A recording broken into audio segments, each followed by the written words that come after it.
De la Bugatti EB110 à la fantasmatique 16-4 Veyron, l'ère moderne du constructeur automobile Bugatti se résume presque à ces deux seuls modèles devenus emblématiques pour le premier, sculptural et de tous les superlatifs pour le second. Le B110 est à l'origine de la résurrection de Bugatti, la célébrissime Veyron, le symbole technologique du rachat par Volkswagen. La marque franco-italienne fondée en 1909 à Molsheim, en Alsace, par le pionnier Ettore Bugatti, ne résiste pas à l'après-guerre. Ettore meurt en 1947, son fils Jean, l'héritier naturel, disparaît prématurément 6 ans plus tôt. Bugatti est orpheline. La production des légendaires voitures bleues de France s'arrête en 1956 après plus de 1000 inventions brevetées, un palmarès unique en compétition, des modèles aussi luxueux que mythiques comme l'Atlantique ou les Royales, devenus à jamais les joyaux du constructeur de Molsheim. Il faudra donc attendre 1987 pour voir renaître Bugatti grâce à l'Italien Romano Artioli. Romano Artioli, c'est un riche industriel italien qui est déjà distributeur de superbes marques, dont Ferrari dans le nord de l'Italie et en Allemagne, et qui va tout simplement vouloir relancer le mythe 31 ans après Ettore Bugatti. Il crée Bugatti Automobile, installe les usines en Italie, à Modène, et présente en grande pompe le B110 le 15 septembre 1991, jour du 110e anniversaire de la naissance d'Ettore Bugatti. Tout un symbole. La voiture à moteur V12 fait sensation. Alain Delon en est même le parrain.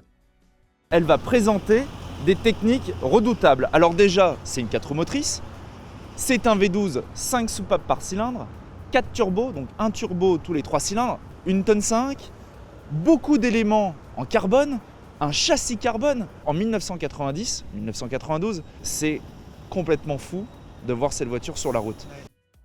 Avec un châssis plus maîtrisé, 50 chevaux de plus et son large aileron fixe, cette EB110 Super Sport est la deuxième et seule évolution du modèle.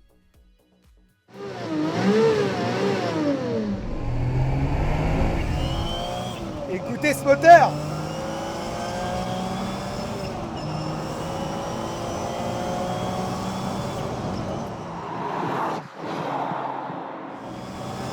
Voilà, le V12 3 litres 5 développe 610 chevaux. Il y a 4 turbos, mais très étagés car ils sont progressifs.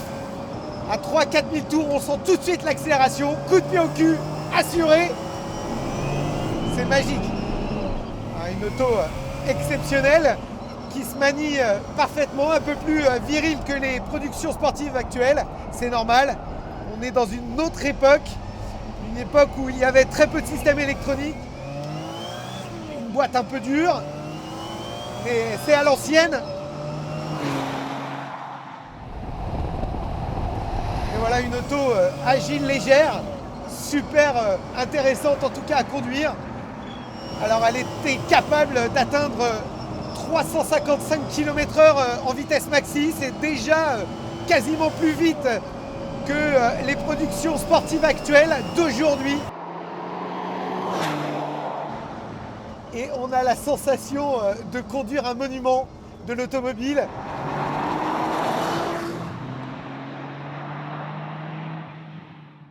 La marque fait faillite en 1995, la gestation trop longue de l'EB110, presque 3 ans, puis des coûts titanesques de développement de la 4 portes, le B112, ruine l'ambitieux italien. Ce n'est qu'en 1998 que le géant allemand Volkswagen rachète les droits de la marque Bugatti. La Veyron fait ses premiers tours en 2005. Le constructeur donne naissance à la plus puissante mais aussi la plus chère des GT d'exception. Un bolide technologique produit à 450 exemplaires durant 10 années avec 2 évolutions, la Super Sport et la Grand Sport Vitesse.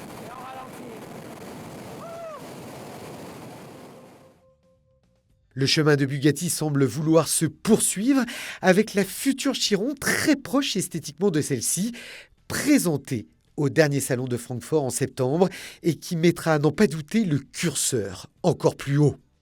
Rien n'est trop beau, rien n'est trop cher, telle était la devise du franco-italien Ettore Bugatti, une devise que Volkswagen a, semble-t-il depuis longtemps, bien comprise.